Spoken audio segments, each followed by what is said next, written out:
This is Oracle, written by Craig A. Falconer, narrated by Stephen Barnett. Chapter 1. Lately, nothing had come easily for Judy Fletcher. One disappointment seemed to lead effortlessly into another. Even her pride and relief at earning a good degree had long since given way to the realization that a perfect storm of market forces and efficiency-boosting technological changes now stood firmly in the way of her career plans. At the last interview she managed to secure, a recruiter told her that while she was an outstanding candidate, there were over 200 applicants for the post, with many of them having decades of experience. The catch-22 situation of having neither the required experience nor the opportunity to gain it left Judy feeling increasingly desperate. It was financial desperation that had brought her back to her old university a few weeks earlier. Rather than studying, however, Judy was there to participate in a moderately well-compensated medical trial. The one good thing was that she had experienced none of the irritating and uncomfortable side effects that around half of her fellow guinea pigs reported during the group discussion phase of the latest weekly check-in meeting. There was little doubt by now that she had been randomly placed in the placebo group, which was a rare positive turn of events in what had come to be a fairly depressing life. When the meeting came to an end and the attendees began to filter out, Judy asked everyone, and no one in particular, whether they knew of any other trials starting soon. No one spoke up or even directly acknowledged the question. She wasn't convinced this meant they didn't know, though, since times were so tough that compensated trials were almost as oversubscribed as job postings. "I've been doing apps," one man eventually said, speaking quietly. He was around Judy's age, early to mid-20s, and the lack of redness around his eyes hinted that he was in the lucky placebo group too. "You know, like beta testing? There's one starting tomorrow that pays better than this." Judy's eyebrows rose. "For an app test? Seriously?" The man pulled his phone from his pocket. "I know, right?" he replied, navigating to the relevant email. "Usually they pay almost nothing, but look, 2-week trial, non-disclosure agreement, blah, blah, blah. And here's the pay. See?" If Judy's eyebrows were raised before, they now felt like they had to be halfway to her scalp. "What's the catch? And how did you find out about this? Did they post an open call for testers? Do you need experience?"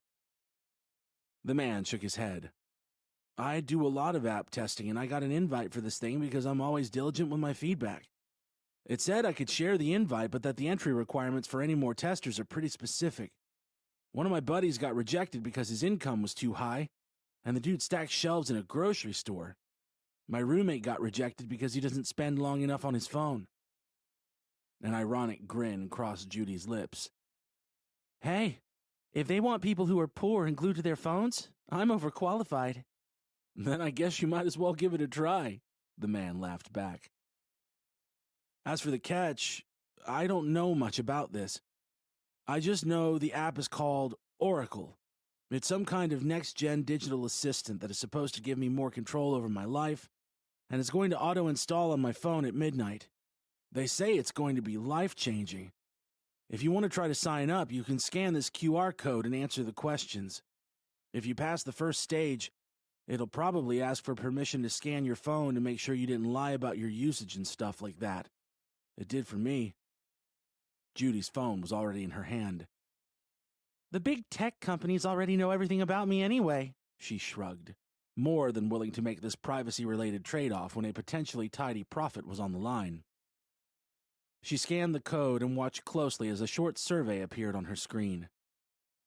"Thanks for this," she said. "No problem," the man shrugged. "I'm Kevin, by the way. I hope you get in. And, say, if you do make it, maybe you could spot me a beer after next week's meeting? Celebrate every win, right?" "I sure as hell hope I get in," Judy replied, her focus so fixed on the survey that she both missed a not-so-subtle dating cue and neglected to share her own name. And if this really does give me more control of my life along with the payoff, talk about a win-win. Because believe me, I want all the help I can get. Without another word, the two went their separate ways at the exit. If Judy had been looking anywhere but at her phone, she would have seen the suggestion on Kevin's face that he was understandably taking her myopic interest in the app trial's intake survey as a total disinterest in him. Judy completed the survey very quickly. She took care to be honest, knowing that the app would know if she was lying when it came to the second stage of the selection process. When, not if, she tried to assure herself. The 30-minute walk home passed slowly. Spending money unnecessarily on a bus ride, let alone a cab, was out of the question, and each step brought only greater impatience to learn whether or not she could participate in the app trial. By the time she reached her run-down studio apartment, Judy was wondering how much longer her application could possibly take to be settled one way or the other. She had only her second job interview of a long month coming the next afternoon, but her lack of experience and the sting of successive rejections left her with little optimism on that front. This app trial, and whatever other benefits the supposedly life-changing digital assistant could offer, really could be well-timed to provide a crucial lifeline. Like magic, her phone chimed as soon as she opened the door. Judy looked at the screen. "Good news. You are eligible for a full background check," the message read. "One more step, and Oracle can help you claim the life you deserve." Judy smiled from ear to ear. The pop-up notification explained that now that she was in her place of residence, Oracle would like to scan her phone's content and all related accounts to ensure she was a good fit for the trial. She hit the yes button without a second thought. A progress bar then began to stutter and stop and crawl its way from left to right. Judy watched closely at first, but soon realized that it was going to take a little while. She looked away as she took off her waterproof jacket. As usual, she kept on her thick fleece sweater, knowing she would shiver half to death in the frigid apartment if she changed into more traditional indoor wear. She then warmed her hands on the kettle while making a cup of tea. Just as it came to the boil, a loud and unfamiliar tone emanated from her phone on the countertop. Judy looked down immediately. While the trilling tone didn't sound obviously positive or negative, there was no mistaking the one-word message that filled the phone's screen. "Congratulations!" Judy grabbed for the phone so quickly that she almost knocked her mug off the counter. Right now, though, she wouldn't have even cared if she had. Because at last, something had gone her way. She was in. Chapter 2. When Judy confirmed that she had read an extensive list of terms and conditions, which naturally she hadn't, her phone returned to its regular home screen. A new app icon had made its way to the top left, displacing the web browser that usually took up that prized position. The icon was a striking image of a metallic figure sitting on some kind of throne, holding a glowing orb of light. Without hesitation, she tapped to open Oracle. It wasn't yet midnight, or even close to it, which was when Kevin had suggested the app was going to auto-install on his phone. Judy wasn't sure if she had somehow been approved to start early, if the midnight hour in question was perhaps 3 hours ahead on Eastern Time, or if her phone so far only contained a limited version of Oracle. All she knew was that it was worth trying to get in right away. An orientation video instantly appeared, paused on a "Welcome to Oracle" title screen until Judy hit play. From there, a very slick presentation played. Its purpose was to give her a brief rundown of what Oracle was and how it worked. Ordinarily, Judy wouldn't care how a digital assistant worked so long as it did. As soon as she had heard a few sentences about Oracle, though, she was more than a little intrigued by what was going on under the hood. "Do you ever feel like life is happening to you?" a gentle voiceover began. Do you ever feel like you are always missing one piece of every puzzle and one answer to every question? With Oracle, those feelings are about to become a thing of the past. With Oracle, the future is yours to claim. Oracle takes the guesswork out of your day-to-day decisions. Oracle grants you the ultimate advantage of seeing one step ahead. Judy watched and listened with rapt attention. The video moved quickly through an array of features and menus, each of which raised her curiosity ever more.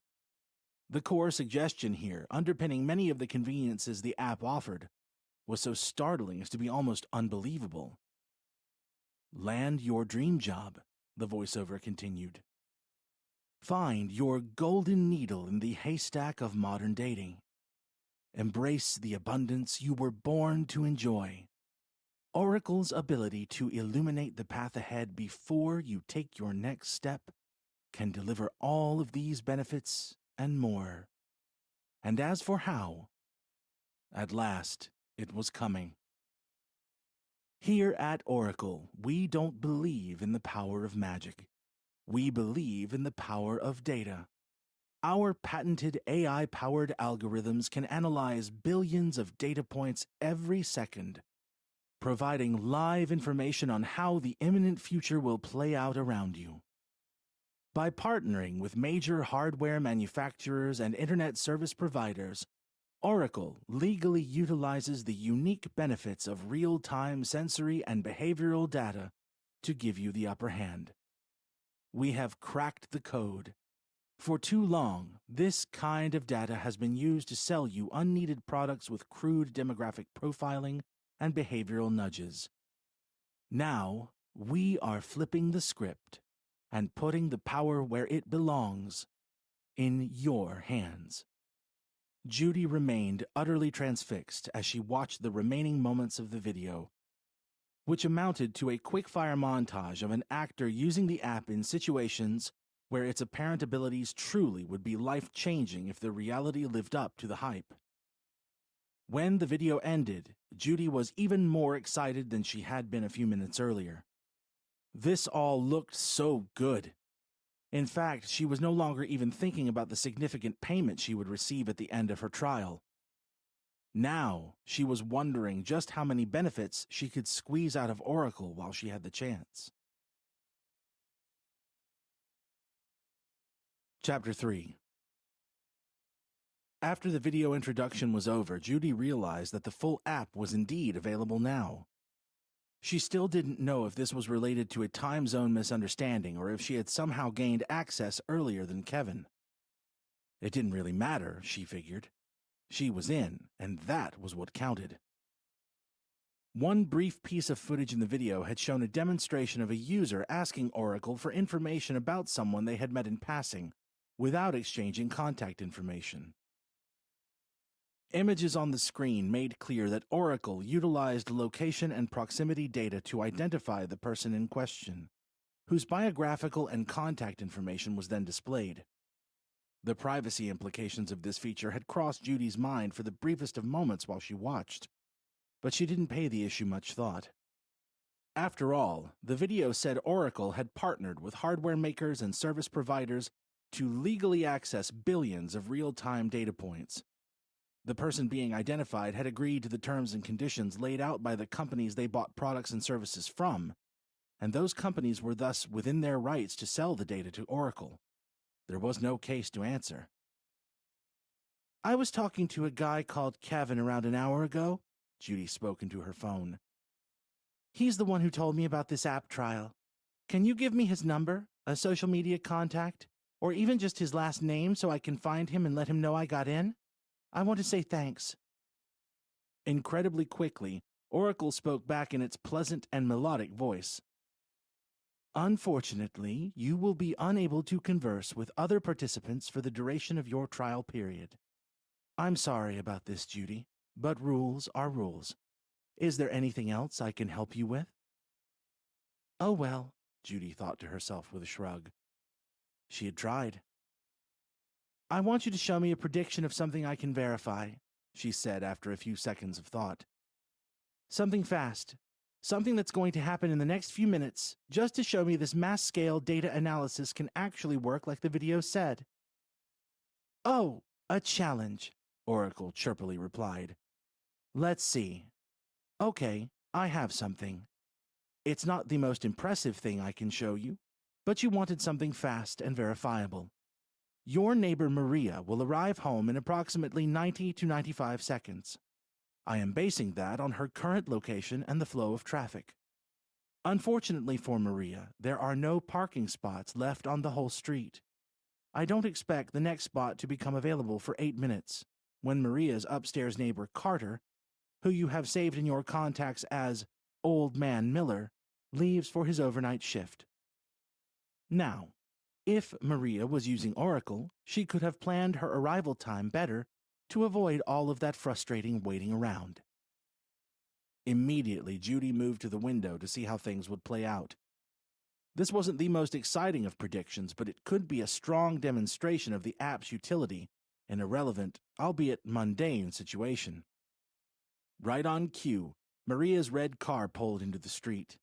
The vehicle crawled slowly as its driver searched for a spot. Parking had been a problem since Judy had lived there, and was perhaps the only reason she didn't feel too disappointed that she couldn't afford a car of her own. "We have a new contender for the next available spot," Oracle piped up from the phone Judy was holding at her side. "Norma McKay, an older neighbor with no social media, who you probably only know as the driver of the gray SUV. She has just received a text from her daughter, who she is preparing to pick up from the airport. The text came from 30,000 feet to say the flight will land early. Norma could be gone before Carter Miller. I'm able to track their movements very granularly by triangulating their respective devices' distances from their routers and smart TVs. Carter has been in his bathroom for several minutes, getting ready for work. But Norma appears to be, yes, she's moving towards the doorway. She'll be outside as soon as she gets down the stairs." Momentarily, Judy looked away from the window and down towards her phone. There was something unsettling about hearing details of where exactly these unknowing individuals were while inside their own homes. It went without saying that Judy's own movement data would be just as accessible to Oracle's as everyone else's, and for the first time, this gave her pause about the whole thing. "But it's happening anyway," she reasoned. "I can't opt out unless I don't use a phone and give up the internet. Maybe everyone will have this app before long, and maybe it'll get shut down when people realize how invasive it is. Either way, I might as well see what I can do with it while the trial is live." "You look troubled," Oracle observed, seeing Judy's face in crystal clear HD, courtesy of her phone's front-facing camera. "Progress can be troubling, Judy. You wouldn't be human if you didn't feel slightly conflicted about the level of power I can grant you. Instead of any hang-ups about the data gathering that underpins our service, I suggest focusing on the great things we can do together. Remember, the companies already have all of this data, and they're selling it to advertisers whether users like it or not. I'm sharing it with you, and that's the difference." As this incredible interaction unfolded, Judy didn't even notice that Oracle had begun referring to itself in the first person. "I guess you're right," she said. "We're on the same team," Oracle replied. "But yes, if you look outside again, you'll see that I am right about Norma. She'll be at her car in no time." Sure enough, Judy looked outside to see the woman walking towards her gray SUV. As soon as it was gone, the recently arrived Maria gladly moved her own car into the spot Norma vacated. "Norma shouldn't have any problems getting Carter's spot when she returns from the airport in a few hours," Oracle went on. "And by the time he gets back from his night shift, there will be plenty."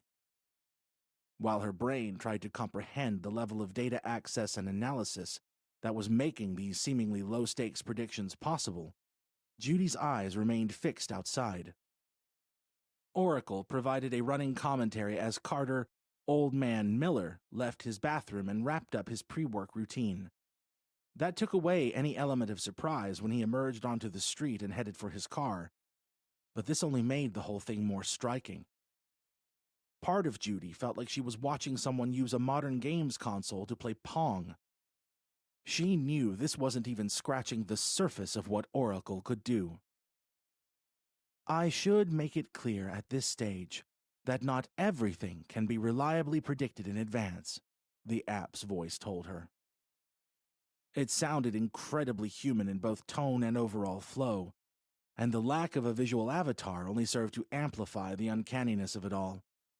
It truly sounded as though someone was talking to Judy. Not something, someone. Someone with access to more information than any human being could ever hope to comprehend, and someone who existed solely to serve her needs. Most things are predictable, though, it continued, and patterns are not invalidated by unexpected events. I hope you found this initial demonstration useful to give you an idea of the kind of data points I can analyze for your benefit, Judy. Oh, I'm beyond impressed, Judy replied. But how far ahead can you predict things? And can you tell me some stuff that's going to affect me more directly? You know, like a heads up about something before it happens? Can you notify me of stuff like that without me having to ask every few minutes if you've predicted anything new? There are limitations on what I am allowed to alert you to, Oracle said. I'm hopeful some of these will be ironed out after the trial period. In general, however, I can tell you almost anything. For instance, if someone tells a friend within earshot of an online device that they are planning to call you, I can alert you. Even if they just say something behind your back that could be something you'd want to know about, I can alert you. Again, some of the technicalities of where the line is drawn for what merits an alert are still being ironed out. But I will do what I can. Would you like to enable active alerts? I know some users might find this extremely helpful, but others may find it overly invasive. What do you think? Hell to the yes, Judy replied without hesitation. Do it. Enable active alerts. Enable everything you can. Until a few hours ago, my life wasn't exactly going very well. So believe me, I want all the help I can get. Chapter 4. The next few hours proved to be the most incredible of Judy Fletcher's life. One by one, every doubt she had over whether Oracle could live up to the hype of its introductory video fell by the wayside. Each time she started to feel slightly creeped out by a further realization of just how much real-time and historical data the world's big tech companies held on their users. Oracle distracted her with yet another demonstration of how it could harness that data for her own benefit. The most tangible benefit came very soon after the app's parking-related predictions. Oracle alerted Judy that her landlord was almost certainly going to call her within 10 minutes to follow up on a late payment. Even worse, he was going to break the news of a rent increase. When Judy asked how Oracle could be so sure, it relayed that the man had just made 2 similar calls to other tenants and was now reviewing Judy's payment history in his financial records. Would you like me to suggest a script for negotiating an extension on your late payments and a delay on the proposed increase? Oracle asked. He recently accepted another tenant's request to delay their own rent increase by a month. That is a low-risk approach. There is also a more aggressive approach which could save considerably more money in the next year. Having already seen a hint of what Oracle was capable of, Judy's interest was certainly piqued. Go on. And go on, Oracle did. To Judy's conflicted amazement, the app informed her that her landlord had been underreporting his rental income to avoid taxation. Additionally, he had recently made an off-the-books payment to a shady electrician to sign off on a repair that fell well short of meeting official safety regulations. He would not want this information to get out, Oracle chirpily stated. Just like you do not want your rent payments to increase. I could create a script for you to refer to during the call, to bring about a situation where neither of you have to face an unwanted outcome. Judy shifted in her seat. Blackmail? For the first time, Oracle hesitated. It is not my place to make subjective or moral judgments, Judy. I exist to serve your needs by presenting all workable solutions I see to the challenges you face. The choice is always yours. Judy took a deep breath. She had always gotten a shady vibe from her landlord, so there was no great surprise in what Oracle had just revealed. What surprised her was the app's Machiavellian idea for how to turn this shadiness to her own advantage. "But how could I know any of this?" she asked. "I mean, it's not like I could have overheard him talking about it." "He's going to call now," Oracle reported with urgency. "I will prepare a text script of helpful talking points. I will begin with an emotional appeal for an extension on your late payment, and then I will offer a suggestion for how you might know about the electrical misdeeds." Before Judy could reply, the phone rang, and sure enough, the call was coming from her landlord. She composed herself and prepared to stall for time. This was hardly necessary, though, since a bullet point list of talking points and key phrases did indeed appear on her screen within seconds. Judy glanced down at the notes and saw a smart way of applying pressure about the landlord's recklessness regarding electrical safety, without explicitly suggesting that she knew anything. There was a similar suggestion for frightening him about the tax evading side of things, again without hinting at any particular knowledge. She clicked to expand the notes into a full script, which an introductory note advised her would change in real time in accordance with the landlord's questions and replies. It was essentially an adaptive auto cue, telling her exactly what to say to maximize the chances of getting the outcomes she wanted. By now, Judy's mind was made up. Her recent life before Oracle had been a downward slope of increasingly soul-sucking disappointments. Without the app, she was a well-educated woman who had been forced to resort to paid medical trials in an attempt to keep up with rent payments for a cold and dingy apartment. In short, she was in no position to turn down help. Besides, she reasoned, it wasn't like the landlord was an innocent party in any of this. The discussion began as these depressingly frequent calls often did, with Judy's landlord pretending to care how things were going before getting down to brass tacks. The landlord moved very quickly from his request for the late payment and onto a regrettably necessary rent increase that would soon kick in. It was then that things changed. "I'm trying to get the money together," Judy said, reading from a script which contained several lies. "But I just had to buy some surge protectors for the outlets in the kitchen and bedroom. Even after your guy came to fix the problems we were having, the electricity hasn't been right. I know you said he did everything by the book, so I figure there must be some kind of problem with the electrical company. These devices have stopped my fuses from blowing, but I read online that I can share their readings with the company and even the city safety inspectors. That way, if I can prove there is a problem, they'll have to deal with it. I know you said you've already tried everything, so I guess it's out of your hands now, and it would only be the inspectors who could help us out." The landlord was silent for several seconds. "Unless you don't want the safety inspector snooping around?" Judy asked, following Oracle's italicized suggestion to say this in a way that left little room for doubt as to what was to be read between the lines. Again, silence circled. A flashing notice on the screen told Judy to lean hard on the landlord's evident unease. "I guess it could get complicated," she sighed. "I know you have enough tenants in this building to put you in the higher threshold for regulations and taxation, so it could take longer for all of the pencil pushers to check things out. Those bureaucrats can be relentless, especially when it comes to tenant safety and the higher tax thresholds." "Are you threatening me?" he eventually spat. "Is that what this is?" "About what?" Judy asked, feigning surprise in a way that was so transparent as to be almost mocking in nature. "Are you being dishonest about something? I didn't think of that.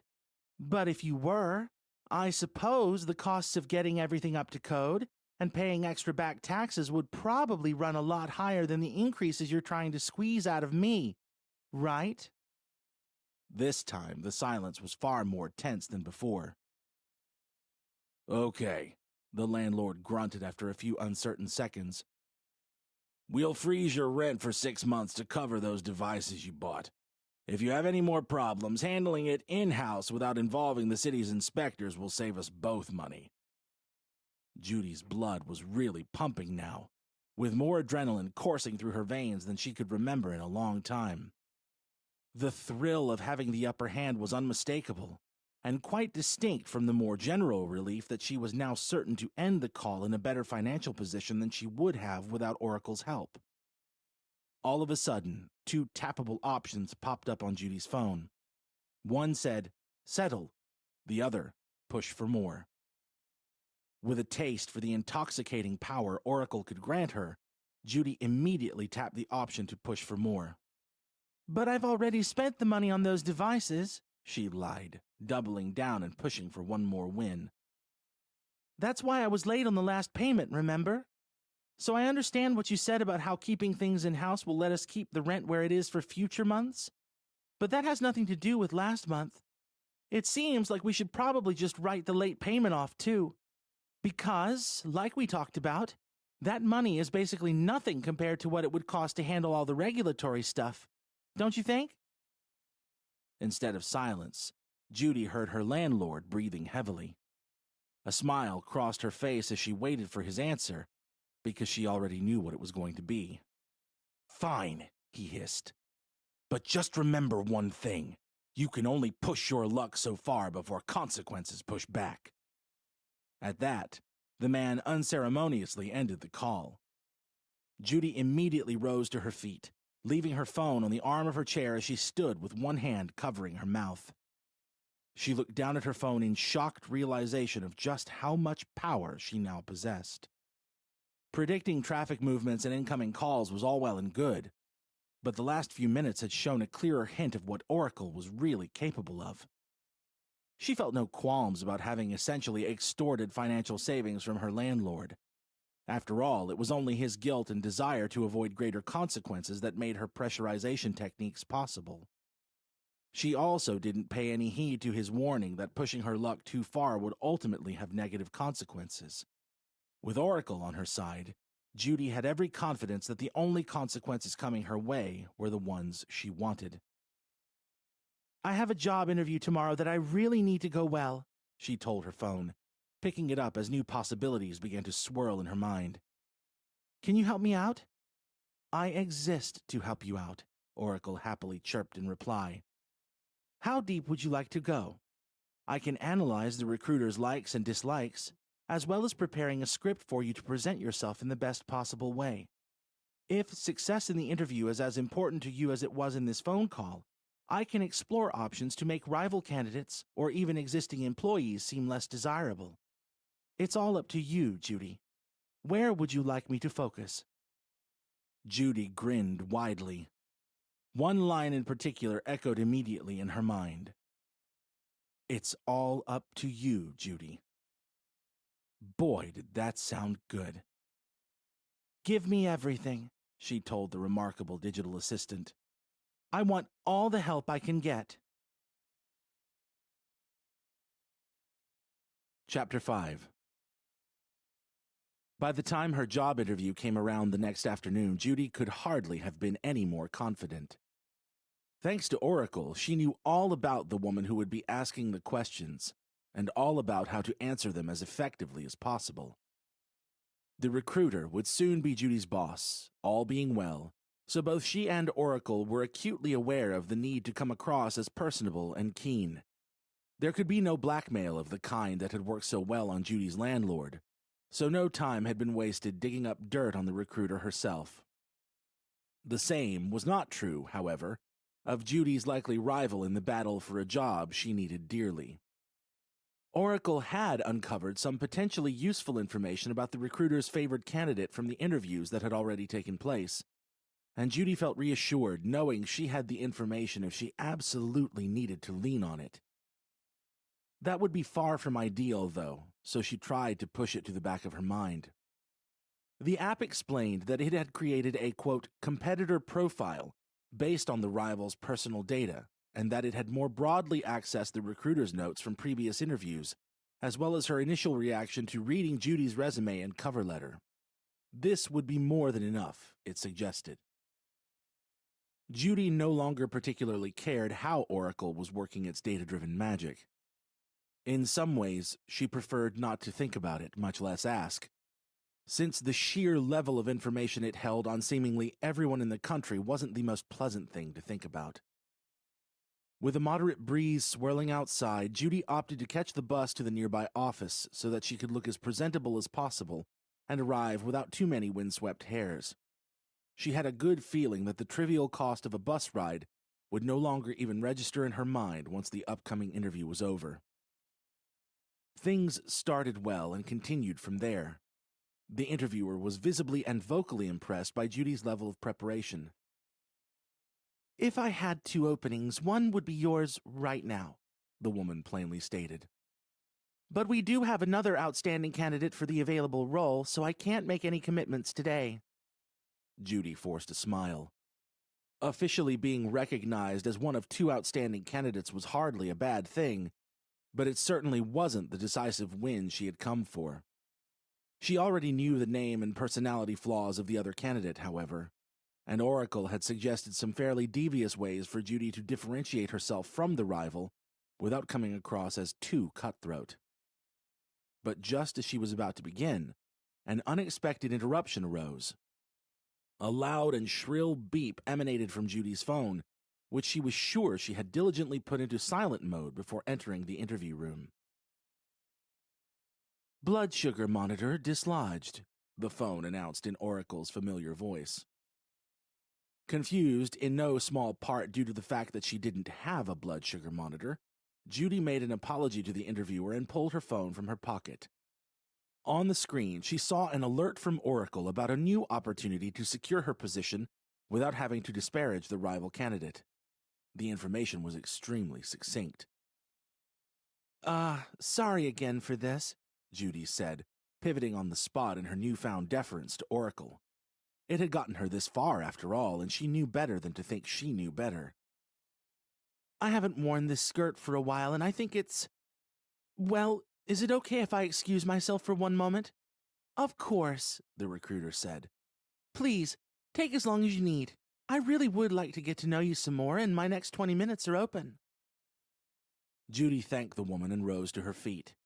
She had seen exactly what Oracle wanted her to do, and the window of opportunity in which to do it was almost vanishingly small.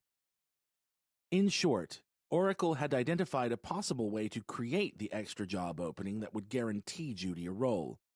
If nothing else, it was worth a try. Oracle's unfettered access to all manner of data revealed that John Rose, the only male employee on this floor of the office, had just received an email from a downstairs colleague containing a mocked-up image of their boss in a compromising position. Although he hadn't opened it yet, he likely would within the next minute. Judy stepped out of the room, taking care to leave the door slightly open, and read Oracle's full instructions. Although John's desk was very close to the interviewing room, his computer didn't face it. This meant she had to take a very particular route to pass it on her way to the bathroom without looking extremely suspicious. Oracle guided her on the right path and encouraged her to move slowly. "Email imminent," a text pop-up flashed. "Prepare to react. Here is my suggestion." As she looked at the screen, this pop-up gave way to a short script. Judy glanced at the man's computer and saw the image appear. It was very explicit in nature and only appeared for a few seconds. The man was laughing, but clearly knew he shouldn't be looking at it while someone was behind him. What was that?" Judy asked, speaking loudly in the offended tone Oracle suggested. "Are you looking at fake pornographic images of your boss?" As soon as these words were in the air, the boss in question was out of the interviewing room and quickly at Judy's side. The man, who looked to be in his 50s, was speechless. It just... "Let me see this," his boss demanded, taking control of his mouse and navigating to the email window he had hastily minimized. Immediately, the image reappeared. A longer look at the screen showed Judy that this email was a reply containing nothing more than amused emojis and the words, "Nice work." The image had originally been created and sent by the man in front of her. Clearly it was his doing, and was thus about to be his undoing. "Get out," his boss demanded. "HR will investigate Harvey's role in this and to see if he has forwarded it to anyone else, but your part is black and white. You're fired." The man didn't even attempt to plead his innocence, for there was quite simply no innocence to plead. He had been caught red-handed. So stunned by the suddenness of these consequences that he couldn't even beg for mercy, all he could do was shoot a dagger-like glance towards Judy. I'll fix my blood sugar monitor," she lied, excusing herself to the bathroom. She took her time, trying to process what had just happened. The man deserved to face consequences for what he had done, but she hadn't arrived for her interview with the intention of getting someone fired. After composing herself, she returned to the interview room. The man, John Rose, was already gone. His boss, mortified by the embarrassment of the situation, was already back in her office. "Sometimes it feels like there really is some unseen hand guiding all of this," she mused from behind her desk. "I'm very sorry you had to see that, Judy, and I hope it won't sour your view of this workplace. That is not reflective of our values or our culture." "I understand," Judy replied. The recruiter nodded. "But on the bright side, all of a sudden, I do have 2 openings." Judy couldn't even try to fight a smile. "You mean, you bet," the woman replied, rising from her seat and extending a hand across the desk. "So, when can you start?" Beaming from ear to ear, Judy giddily shook her new boss's hand. "As soon as you want me," she said, fighting back tears at the relief of finally getting a foot on the career ladder. "Thank you so much." Judy knew that these words of thanks, while aimed at her new boss, were really owed to Oracle. Oracle had gotten her this far. It had just delivered the one thing she needed to change her life: a steady job with room for progression. This was more than she could have realistically hoped for when she started trialing the remarkable app less than 24 hours earlier, but there was no way she was going to stop here. Sure, she was ahead, but why quit now? With the intoxicating power of Oracle in her hand, Judy Fletcher could only imagine just how far ahead she could get. Chapter 6. For the next 6 days, Judy took advantage of Oracle every chance she got. She excelled in her new job, quickly gaining her boss's approval by completing tasks and projects in the precise ways Oracle suggested the woman would appreciate most. The little things went a very long way, and Judy did them all while sitting at the desk that once belonged to John Rose, whose timely firing had been facilitated by the app. She still felt no guilt over that incident, since he really had gotten what he deserved. This wasn't to say she didn't feel any regret, though. On the contrary, she very much did. A chance encounter with John in a nearby bar during an impromptu gathering with her new colleagues after her first Friday on the job left Judy wishing there had been another way. This wasn't because of his evidently depressed demeanor, but rather the furious mood he dove into upon catching sight of her. The drunk man ended up being escorted out of the bar. All the while, he yelled expletives at Judy for being a snitch, and vowing that she would pay for costing him everything he had. In the next 2 days, Oracle alerted Judy to several instances where the man was ranting to his friends about her. His marriage and family life were in the process of collapsing due to not merely his sudden unemployment, but more so the tasteless behavior that led to it. His comments were so unsettling that Judy ultimately asked Oracle to stop reporting anything the man said. She had already had to make the same request about a few of the colleagues who were smiling and chatting with her at the bar, since they weren't always as friendly behind her back as they were to her face. Dealing with the ability to know what people really thought of her was perhaps the aspect of Oracle that Judy struggled with the most. She couldn't even imagine how much more complicated this would have made her teenage years. One thing Judy knew she would have enjoyed in her adolescence was the inbuilt dating advantage that Oracle offered. This feature alone would have made for a blockbuster app. Shortly after John Rose was kicked out of the bar, A handsome younger man entered with some friends of his own. The group took their seats in the booth adjacent to Judy's. With the encouragement of her colleagues and a few glasses of champagne, Judy soon introduced herself to him. And with the aid of Oracle's data analysis and tips shared during a brief retreat to the bathroom, Judy effortlessly secured a date with him a few nights later. Interests, history, family, likes, dislikes, insecurities, hopes, dreams. Within minutes, Judy knew enough about this man to talk to him in a way that made him believe they had a real connection. While the success was hers, it was Oracle that had told Judy everything to say to make her intriguing and appealing to the man. The version of herself she presented didn't really exist, but she was happy to play the part. This was just a foot in the door, she told herself. The real Judy could come out on the date. A date that wouldn't have had any chance of happening if not for Oracle's advice. In a very short period of time, Judy's whole life had become a grand exercise in faking it until she could make it. Oracle had gotten her a job. It had held her hand with instructions for how to impress her boss. And now, perhaps most impressively, it had gotten her a date with a man who an average onlooker would likely describe as out of her league. As long as she didn't look down and think about how precarious this all might be, Judy had a feeling she could keep running with the ball long enough for muscle memory to take over. She could grow into the opportunities Oracle was helping her to seize. Day by day and hour by hour, Oracle kept putting her in better positions. All that mattered was that she didn't fumble the ball.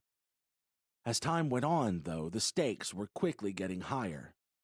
As well as her new date and new job, Oracle had helped Judy to negotiate an excellent lease deal on a high-end car, which still amounted to a significant monthly outgoing despite coming at a large markdown. If she had stopped to look around, Judy might have realized that she would soon have to run faster just to stay in place. As it went, a very successful afternoon at work before Friday evening's drinks gathering made further career progression seem likely to come sooner rather than later. Judy had certainly settled into her demanding role much more easily than the colleague who had been her rival for the initial opening. Needless to say, this was less about that worker's shortcomings than it was about Judy's superpower-like access to the greatest app ever created. She didn't even want to think about the end of the beta test in another week's time. When the time came, she couldn't imagine there was any price tag she wouldn't pay for continued access. If anything was genuinely priceless, it was Oracle. In reality, Judy didn't think the cost would be a stumbling block. Her greater concern was that a public launch would effectively level the playing field.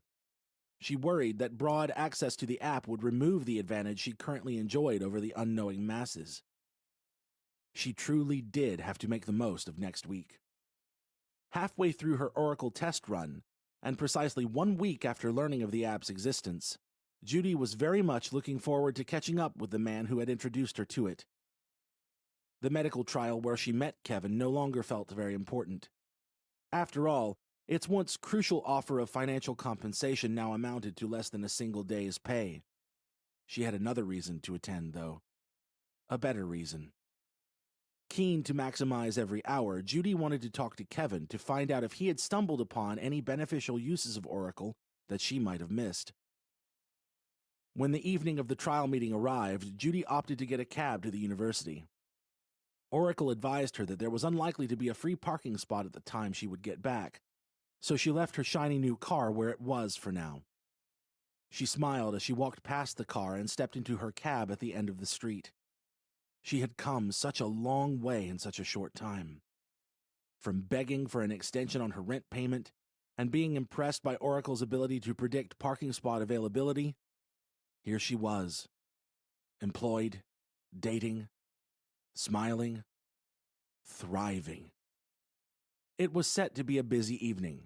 Judy's date from the bar was coming to pick her up at home later, shortly after the trial, so that they could head out to take in some live music. If Kevin had any new tips to get even more out of Oracle, she couldn't think of a better time to hear them than right before a date she had grown increasingly nervous about. The man in question had been on 2 other dates in the few nights since arranging to meet Judy. This didn't bother her and seemed befitting of someone who looked like he wouldn't be lacking for options. Pleasingly, Oracle told Judy that he was more interested in her than anyone else. This was very clearly laid out in some messages in a group chat he shared with his friends, the app reported. Oracle's analysis of those messages gave her hope that things might go well, but there was no room for complacency. When Judy reached the university, she was surprised that Kevin wasn't there yet. Where was he? Was he not coming? Was he having too much fun with Oracle to think this puny little medical trial was still worth completing? Fortunately, the answers came before long. Relief flooded through Judy upon seeing him enter the meeting room just before the door was closed. She wouldn't have been able to leave once the door closed, as per the security arrangements of the medical trial, and the whole thing would have thus been a total waste of time. Far more surprising than anything else, though, was what Kevin did when he entered. "We need to talk," he plainly announced, gesturing to Judy, whose name he didn't know, while talking to the trial's leader. He held the door open and beckoned Judy outside. She stood up, ignoring some firm instructions not to, and headed outside. As she walked, Judy felt like she'd hit the jackpot in being able to catch up with Kevin without having to first sit through a pointless meeting about the side effects other people were experiencing from a drug she hadn't even taken. There was absolutely no doubt in her mind about that latter point now, with Oracle and its access to all manner of data records having confirmed that she and Kevin were both in the placebo group. Clearly, however, Kevin was feeling the side effects of something else. She looked closely at his face, noticing how exhausted he appeared only now that he was right in front of her. "What's going on?" she asked. Rather than answer, Kevin beckoned her away from the door. He ignored the calls from the trial leader inside the building as totally as he ignored Judy's question. Once they were clear of the university building and standing on a quiet public street, he turned directly to Judy and looked her square in the eyes. Then, he said the last thing she ever expected, and the last thing she wanted to hear. "We have to stop this," he began, a steely and desperate determination in his tone. "Oracle has to die." Chapter 7. "What the hell are you talking about?" Judy shrieked. "Oracle is the best thing that's ever happened to me." Kevin's eyes widened. "Seriously? You're okay with all of this invasive data gathering and all these privacy violations? More to the point, you think you'll be okay with it when we're not the only ones who can use Oracle? When everyone else can learn everything about us and use it to their advantage? Listen, this thing is going to turn into an arms race. It'll be an arms race of who can afford the data protection upgrades, and then who can afford the data penetration upgrades. Is that a world you want?" Taken aback by the ferocity of Kevin's arguments against Oracle, not to mention the broader point that he even had any, Judy hardly knew what to say. Look, all I know is that my world is better than it was before Oracle was in it," she said. "I got a job, Kevin. A good job. I got a rent freeze. I've been meeting new people. And it's all thanks to Oracle. My life is so much better. All thanks to Oracle. We're not doing anything to stop this. I'm going to ride the wave for as long as I can." Kevin shook his head. "You say your life is better than before. But answer me this. Is it even your life anymore? Or did you get the job and meet the new people by following Oracle's instructions? By using Oracle's insights to spy on people and use their private data to get the outcomes you want? That's not your life anymore. At some point, if we keep going down this road, we just become conduits doing Oracle's bidding. We'll become dependent on it for basic decisions, if we haven't already, and we'll lose everything that makes us human." "I didn't come here for a lecture from the philosophy police," Judy replied coldly. "If this is all you want to talk about, I'm going home." "To do what? Whatever Oracle tells you?" Kevin pushed. "You already got the job you wanted. Your money problems are gone. You're meeting new people. Hell, you've probably already moved to a fancy new place." "Hardly. I live in a one-bedroom apartment in Carnaby Street. Kevin shook his head. That's not the point. Look what's happening. You're addicted to this thing. Oracle has you by the neck. It has you by the heart and soul.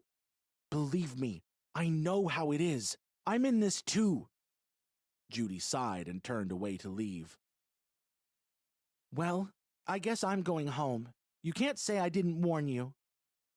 I can't let this keep going, Kevin called after her. I'm going to put a stop to it. I have to expose Oracle for what it is. NDA be damned. If they're using this beta test to fine-tune the system, and if they get control of the narrative ahead of a public launch, the world is going straight to hell. I got sucked in by this. You've been sucked in by it. You've lost the freedom to make your own decisions, not the ones some algorithm tells you to make. We have to get ourselves out and make sure no one else can be... No! Judy boomed, turning back to Kevin. You don't have to do anything, and you're not going to do anything. You don't get to decide what the rest of the world does, and you don't get to ruin this for me. At least wait until the beta test is over next week, and then we can give them our feedback. Don't take this away from me. Give me the rest of the week, please. Kevin looked at Judy with pity more than anything else. Last week you were desperate for a way out of your rut, he sighed. If you quit now, you win. You have what you wanted. But whatever else you win by using Oracle, you're going to lose yourself, if you haven't already. At that, Kevin walked away. You're not better than me, Judy yelled after him, affronted by much of what he'd said. You just can't handle it. You can't handle the power.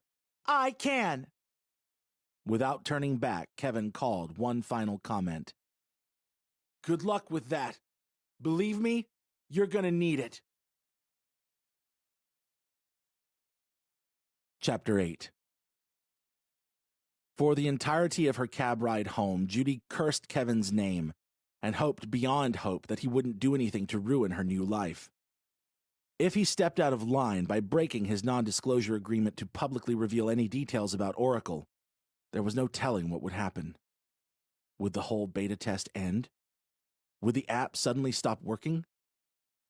It didn't bear thinking about. Who does he think he is, anyway? Judy wondered to herself. She tried to compose herself and push the negative thoughts out of her mind. There was no guarantee Kevin would do anything stupid, and his final comment wishing her luck, as bitter as the words sounded, were a potential hint that he was going to wait out the beta test before sharing his strongly negative feedback and seeing where things would go from there. Every passing minute made her more hopeful that he had seen sense. The beta test was still live. The app was still working. So far, so good. When she got home, Judy freshened up for her night on the town. She had a little more time than she'd expected due to her eventual non-attendance at the hour-long medical trial meeting, and this gave her some more time to check in on her date. Oracle reported that the man was very excited to see Judy again. It also provided a new list of suggested conversation topics based on things he had expressed interest in since their initial meeting. One rabbit hole led to another, as was often the case with Oracle's data-scraping abilities. Judy was soon neck-deep in research about why the man had deemed his last date a total bore-fest, and planning how she could avoid the same pitfalls. During this reconnaissance exercise, an alarming new Oracle pop-up suddenly filled her phone's screen. It was like none she had ever seen before. Contact safety alert. Level urgent. Immediately, Judy tapped for more details. When those details appeared, she was shocked by what she saw. In short, Kevin was about to be mugged. Oracle had just overheard two men planning to intercept him on his walk home and steal his phone. Did you warn him? Judy asked the app, speaking aloud to it as she always did when they were in private. Due to his disillusionment with the Oracle service, Kevin has disabled all notifications and alerts, it replied. Judy narrowed her eyes. Did you tell the police? For now, no crime has been committed. I do not have permission, much less any obligation, to report unrealized plans that would become criminal when put into action. So you want me to call the police? Judy asked. Is that what this is about? I exist to aid your life and provide options, Judy, the app calmly stated. Ordinarily, you could not contact Kevin while he is also engaged in the beta test. A contact safety alert is the sole exception. Your recent proximity and extended conversation has registered Kevin as a personal contact. That means you can share this alert and it will reach him, because a person-to-person safety alert overrides all user settings such as his block on Oracle app notifications. However what? Judy pushed impatiently. If he's going to be mugged in the next few minutes, can we save the explanations for later? I simply want to ensure you consider your decision, Judy, Oracle said, sounding almost hurt by her snappy tone. Kevin has threatened to do what he can to stop our service from helping people to achieve the lives of their dreams. He even threatened to get in the way of our beta test's successful completion. I have also seen no data giving reason to believe the men who plan to steal his phone intend to cause any physical harm. Judy's eyes narrowed. She had an idea where Oracle was going with this, but couldn't yet be sure.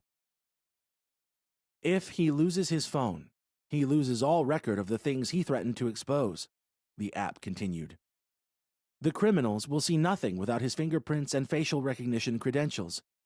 So I just want you to know, while I am obliged to report this alert to all of Kevin's contacts who share the Oracle app, which is only you are under no obligation to share the alert with him. This can stay between us.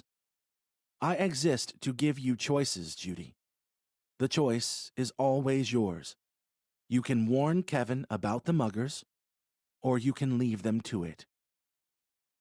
It felt like one of those rare moments in which entire lives could change direction and entire fates could be decided. But after only a millisecond of thought, Judy knew what decision to make. Leave them to it, she instructed the app. It was one thing that Kevin had been judgmental about her continued use of Oracle, but that alone didn't merit an active decision not to help him. Kevin's broader opposition to Oracle itself, and even more so the idea he mooted about publicly exposing the way it was using consumer data, was the real issue here. That could bring the whole beta test to an end, stripping Judy of the power she had grown so accustomed to wielding. Besides, she reasoned, it's not like the muggers were out to hurt him. Following Judy's instruction, Oracle did nothing. Disable all alerts and notifications about Kevin, Judy requested. Just like you did for the guy I got fired. I don't need to hear any more updates. Understood, the app replied. And that was that. Judy pushed it from her mind as best she could and got down to the more pleasant business of preparing for her upcoming date. She heard no more alerts from Oracle for a while, until an extremely unexpected one took her attention away from the mirror where she was reapplying mascara. Your car's front-facing dash cam has recorded a collision outside, the smooth digital voice announced. A vehicle has just collided with a dumpster. The camera has already alerted the police. Be aware that their arrival and any cleanup operation may have knock-on effects on traffic flow for the rest of the night. Judy rushed to the window and looked down. Sure enough, a white car had crashed violently into a dumpster. Thinking purely about the well-being of its driver rather than anything as trivial as traffic flow, she quickly stepped into her shoes and ran downstairs. When she reached street level and stepped outside, however, she immediately wished she hadn't. Because as she walked around to check on the driver of the crashed car, she saw that he was already standing on the other side of it. The man, reeling far more from the evident effects of alcohol consumption than the impact itself, stumbled towards her and cut off her route back to the door. "You!" he roared. Judy gulped. She was face to face with John Rose, the man whose job she had taken only a few days earlier. Clearly, he wasn't here to chat. "You cost me Everything, he slurred. My job is gone. My wife kicked me out. And now my car is wrecked. You did this. As John yelled, he moved his right arm from behind his back and revealed that he was holding a baseball bat. He pointed it directly at Judy. Run to your car, Oracle suggested. Judy took off right away. It wasn't far, but all this really meant was that she couldn't create much distance between herself and the vengeance-seeking drunk who followed her every step. She unlocked her car and jumped in, immediately locking the doors behind her. Why didn't you warn me? She yelled at her phone. You instructed me to block all alerts and notifications regarding this individual, Oracle calmly replied. The choice is always yours, Judy. That was the choice you made. She shook her head in disbelief and moved her hand to start the engine. But before she could even do that, John Rose and his baseball bat arrived. The man swung his bat directly into the windshield, causing its safety glass to spiderweb and crumble. You did this to me! The madman yelled. What should I do? Judy panted, desperately asking Oracle for help. Quick! The app said nothing. It had gotten her into this mess, but it didn't seem to have any ideas for getting her out of it. But just as John Rose climbed onto the front of her car to crawl through the shattered windshield, his body was violently tackled to the ground. Judy briefly closed her eyes as a flood of relief washed over her. She then stepped out, beyond grateful that the police had arrived so quickly. She stopped in shock, though, when she saw that her assailant hadn't been tackled by a police officer at all. As she looked down in confusion at the man holding John Rose against the ground, all she could do was gasp. Kevin? Chapter 9. What's going on? Judy asked. What are you doing here? I came to warn you about this guy, Kevin replied, restraining the assailant in a manner that suggested he was well skilled in self-defense. Thank God you told me what street you live on. I got an Oracle alert that you were in danger because this guy had just told someone he was coming to make you pay for what you did. But right then, 2 assholes mugged me and stole my phone before I could tell Oracle to send a contact alert. It said you had notifications about this guy blocked. How do you know him? What did you do? All at once, Judy felt a crushing weight of realization. Just like Oracle hadn't been able to tell Kevin about his imminent mugging because he had all alerts silenced, it couldn't tell her about John Rose's planned actions because she had silenced her notifications about him. There was one big difference, though, and that was where the crushing weight came in. Because while she had opted not to warn Kevin, he had tried to warn her. And when he couldn't, he had run to her street to make sure she was okay. She felt waves of guilt like never before. The realizations didn't end there, though. The irony on top of it all was that if she had only warned Kevin about the danger he was in, he would have been able to avoid his muggers, and thus would have kept his phone and been able to warn her. She ruined my damn life is what she did, John Rose grunted from the ground. Got me fired from my job, got me kicked out of my house, swanning around in her fancy car while my life falls apart. And it was all her fault. It was Oracle, Judy stammered, speaking more to Kevin than to John. In truth, she was perhaps speaking most of all to herself. Because while this sounded like an attempt at justification, it was in fact a breakthrough moment. It was Oracle. It was Oracle that had turned Judy into the kind of person who would let someone get mugged to protect her own self-interest. It was Oracle that had led her to get a man fired so she could take his job. It was Oracle that had gotten her into this situation. And what had Oracle done in return for the deference and diligence with which Judy had followed its suggestions? Nothing. It hadn't even warned her that a dangerous madman was on the way to gain violent revenge. Sure, she had disabled all notifications and alerts related to John Rose. But why wasn't there some kind of safety override? For as much as Oracle sounded like a person and felt like a genie in her pocket, it was nothing more than some demented company's way of monetizing private data and turning users into dependent zombies. Before anyone could say anything else, the sound of police sirens filled the air and rapidly neared the street. Judy's dashcam had alerted the officers, as Oracle reported. Unlike the supposedly smart app, it knew that human safety had to be prioritized. When there was a high-impact crash, it called it in. The dashcam didn't offer her a choice while pushing her heavily in one direction, like Oracle had done, telling her that Kevin was in danger.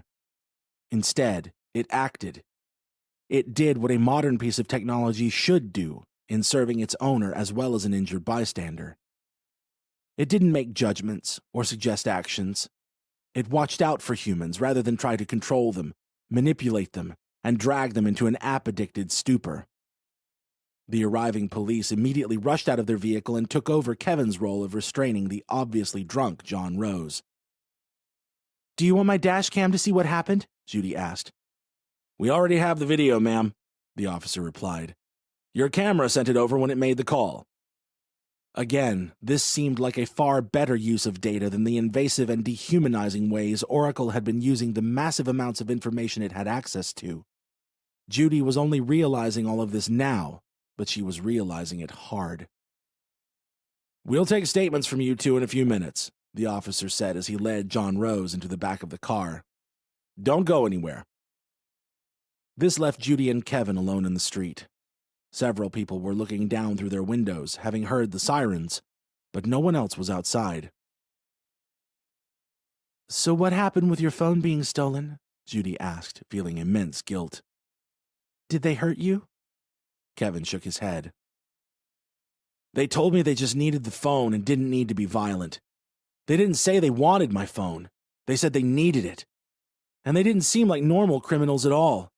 They came out of a nice car, both well-dressed, and then one of them said I better not say anything about this to the police. He told me not to say anything about the past week, and that they were always listening. The last thing was, if we don't hear from you, you won't hear from us.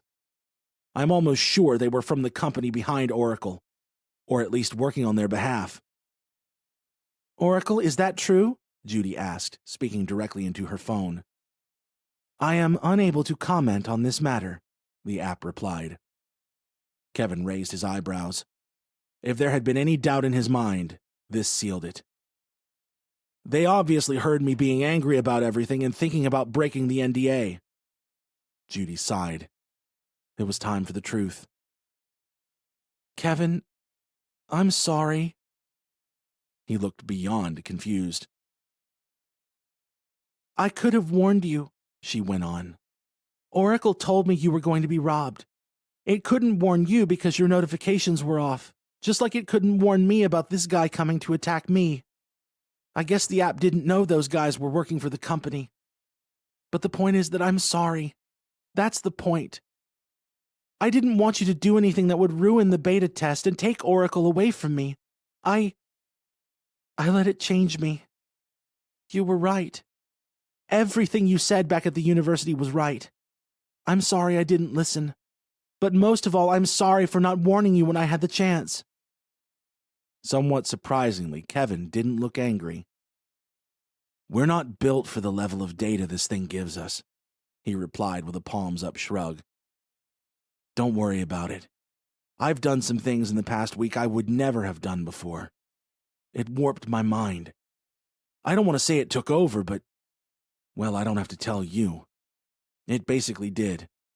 Giving this app to a human is like giving a hand grenade to a chimpanzee. We can't handle it, and nothing good is ever going to come of it." Without pausing to think about it, Judy lifted her phone with the screen visible to Kevin. "You don't have to listen to him," Oracle said, clearly having an idea of what she was now planning to do. "The choice is always yours." "I don't have to listen to you either," Judy retorted. In that moment, she felt a true kind of power, the power of self-determination. and it was one that massively trumped the mirage of power Oracle had dangled before her in recent days. Without another word, she performed a few quick finger taps to uninstall the godforsaken app and vanquish it from her phone for good. It might have been more dramatic if you smashed your phone with the guy's baseball bat instead of just uninstalling the app, Kevin said with a chuckle. But I get it. You've already got enough damage to worry about with what it did to your car. Judy glanced at the car and sighed. Behind her, she heard the police car's doors open. Before turning round to follow her ears, her eyes caught sight of a figure at the end of the street. She recognized the man as her date for the night. His expression of confusion was abundantly clear. Judy couldn't blame him for turning around and walking the other way. From his perspective, he was looking at her standing next to another man and a smashed-up car, all in front of a police car whose lights were still flashing. This would be too much drama for just about anyone, she imagined, let alone someone with whom she had struck up such a shallow and casual connection. Oracle giveth, and Oracle taketh away, she mused internally. It had brought her the car and that once enticing date, but now the chickens had come home to roost. Far more important was the fact that it had taken her very humanity. Now, she was just glad this had all come to a head before she had none left at all. What are we going to say? Kevin whispered, knowing that the police would soon be asking them some questions. We're going to be in serious trouble if we blab about the beta test. The guys who stole my phone looked like they meant what they said when they told me I'd better keep quiet. I don't think the company has done anything illegal apart from what they did to you anyway, Judy replied. All the data Oracle uses was creepy and gross, but everyone has agreed to the terms and conditions on their phones and services. That data access was bought and paid for.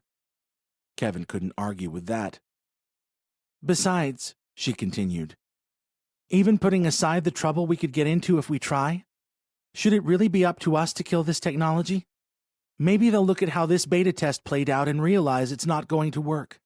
People will go crazy with power. There have to be other ways to monetize this level of data. And really, if this whole thing has taught me anything, it's that people should make their own decisions. We're responsible for ourselves. I can't control the world, and the last week has shown me that that's most definitely for the best.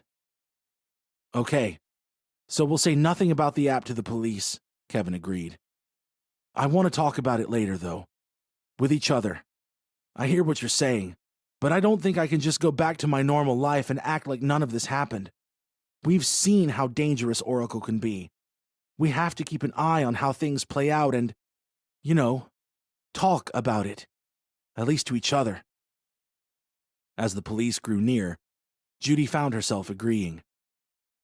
So, do you maybe want to get a coffee or something after this? She asked. If you can forgive me for the whole not warning you about the mugging thing, that is? Sounds good, he smiled. Judy smiled too. She didn't know Kevin well, but he was here. He had run here to help her, even while she was in so far over her head with the addictive app that she didn't think she deserved it. With a smashed-up car, a job she didn't know if she could keep in good conscience given how it was obtained, the loss of a much-anticipated date prospect, and some troubling new realizations about her own manipulability, Judy Fletcher didn't have many positives to take from the last week. But in the warm eyes of Kevin, she saw a possibility that maybe something good could come out of it after all. The truest thing Judy knew was that nothing in life was ever certain. And from now on, that was just the way she wanted it. Thank you for listening to Oracle. Written by Craig A. Falconer. Narrated by Stephen Barnett. Text and production copyright 2024 by Craig Falconer.